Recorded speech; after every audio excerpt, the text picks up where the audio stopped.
आप सभी का स्वागत है UP academy for civil services में। मैं हूं मानस पांडे और आपको मैं पढ़ा रहा हूं इंडियन इकोनॉमी यानी भारतीय अर्थव्यवस्था। संघ लोक सेवा आयोग का एग्जाम हो, यूपी पीएससी का पीसीएस हो, आरओआरओ हो, बीईओ, इन तीनों का प्रीलिम्स और मेंस।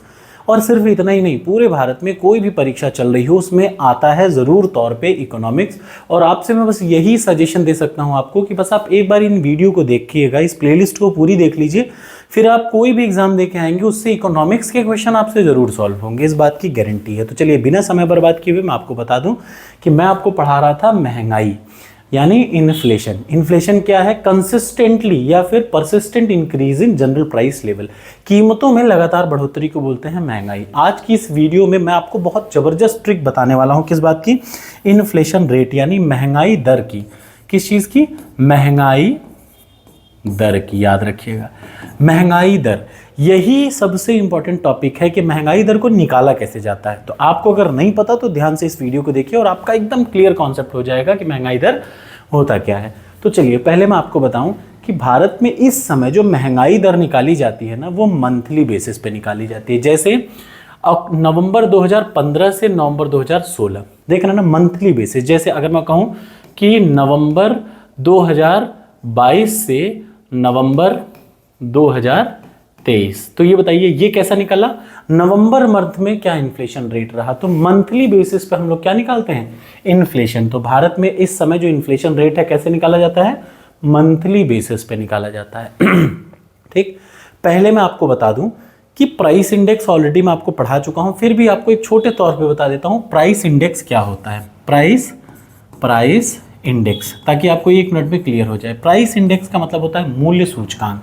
मान लिया आपको 2024 का प्राइस इंडेक्स निकालना है, ध्यान से सुनिए। मान लिया इस साल का, इस फाइनेंशियल ईयर का निकालना है, तो याद रखिए 2024 का और 25 का आपको, या फिर 24 का ही आपको प्राइस इंडेक्स निकालना हो, तो 2024 की price upon base year price. याद रखिएगा, बेस ईयर प्राइस। ठीक, 2011-12 इज द बेस ईयर। फिलहाल के लिए महंगाई के लिए 2011-12 को बेस ईयर लिया गया है। अब जरा सा यहाँ ध्यान से देखिए, जिस साल का भी प्राइस इंडेक्स निकालना हो उस साल की प्राइस अपॉन बेस ईयर की प्राइस। जैसे कद्दू इस साल कितने में बिक रहा है बटे बेस ईयर, यानी जो हमारा रेफरेंस ईयर है उस साल कितने में बट रहा था, तो ये होता है प्राइस इंडेक्स। ठीक है ना। अब मैं आपको बताता हूँ अच्छा, प्राइस इंडेक्स निकालते समय हम लोग किन की प्राइस, जैसे मैं लिख रहा हूँ 2024 की प्राइस, तो जो 2024 में किस चीज़ की प्राइस, तो देखिए हम लोग डेली बाय डेली, मतलब हम लोग रोज़मर्रा की ज़िंदगी में हर आदमी को कुछ बेसिक चीज़ों की ज़रूरत पड़ती है। कुछ बहुत ज़रूरी रहता है, कुछ बहुत कम ज़रूरी रहता है। जैसे अगर मैं आपसे कहूँ एक नॉर्मल दूध, हम लोग रोज़ कहीं ना कहीं काम में आता है। चाय की पत्ती डेली काम में आती है। तो बहुत सारी चीज़ें जो हमारे डेली के यूज़ में आती हैं ना, वो क्या है? वो ज़्यादा इंपॉर्टेंट है। तो जो ज़्यादा इंपॉर्टेंट है उनको ज़्यादा मार्क्स देंगे, जो कम इंपॉर्टेंट है उनको कम मार्क्स देंगे। और सबका क्या निकाल दीजिए? सबकी प्राइस का एवरेज निकाल दीजिए, तो उसको बोलते हैं वेटेड एवरेज। वेटेड एवरेज का मतलब जो इंपॉर्टेंट है उसको ज़्यादा वेट, जो कम इंपॉर्टेंट है उसको कम वेट। और सबकी प्राइस का क्या निकाल दिया? Weighted average.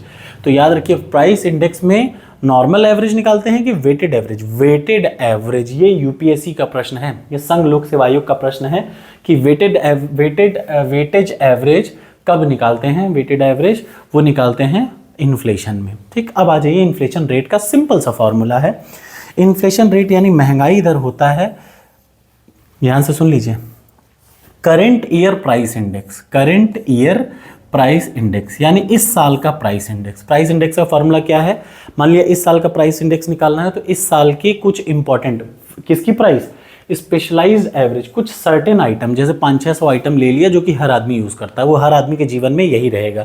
चाहे अमेरिका हो, चाहे जापान हो, किसी भी कंट्री में कुछ ऐसी चीज़ें हैं जो हर आदमी को डेली बाई डेली बेसिस पे ज़रूरत पड़ती हैं। तो उनको जो है उनका एवरेज होता है क्या? स्पेशलाइज्ड एवरेज या वेटेड एवरेज। तो करंट ईयर का प्राइस इंडेक्स निकाल लिया minus previous year price index. याद रखिएगा, इस साल का प्राइस इंडेक्स माइनस पिछले साल का प्राइस इंडेक्स अपॉन पिछले साल का प्राइस इंडेक्स गुणा 100। यही क्या होता है? इसी को बोलते हैं महंगाई दर। यहाँ पे लिखा हुआ है देखिए, price index of current year, price index of previous year बटे price year of previous year गुणा 100। तो ये क्या हो जाता है, ये अब मैंने एक्सप्लेनेशन में लिख भी दिया है पूरा का पूरा। तो ये होता है महंगाई दर। अब अगर आपको एग्जाम्पल के तौर पे बताऊं कि मान लिया जनवरी 2017 में, ध्यान से सुनिए, मान लिया जनवरी 2017 में प्राइस इंडेक्स, फिर मैं आपको बताना जरूरी समझूंगा प्राइस इंडेक्स, अगर आपको अभी भी ना समझ में आया तो पिछली वीडियो जस्ट देखिए, आपको समझ में आ जाएगा। जनवरी 2017 में प्राइस इंडेक्स मान लिया 110 है और जनवरी 2018 में प्राइस इंडेक्स है 120। तो भैया आप इन्फ्लेशन रेट कैसे बताएंगे कि भैया जनवरी 2018 में महंगाई दर क्या है? तो याद रखिए, इधर देख लीजिए, तो अगर महंगाई दर कहा जाए तो जनवरी 2018 में 120 मतलब current year price index minus previous year price index upon previous year price index गुणा 100। तो कितनी थी महंगाई जनवरी 2018 में? 9.09% क्या थी महंगाई दर। इससे आसान तरीका हो ही नहीं सकता किसी भी महंगाई दर को निकालने का, ठीक है ना। तो महंगाई दर क्या होता है? Current year price index minus previous year price index upon previous year price index into 100। ठीक, सिंपल तरीका है इन्फ्लेशन रेट को निकालने का। कैसी लगी वीडियो जरूर बताइएगा। अगली वीडियो में मैं आपको बताऊंगा CPI क्या होता है, WPI क्या होता है। कमेंट बॉक्स में लाइक करिए और कमेंट करिए कि कैसी लगी ये वीडियो आपको।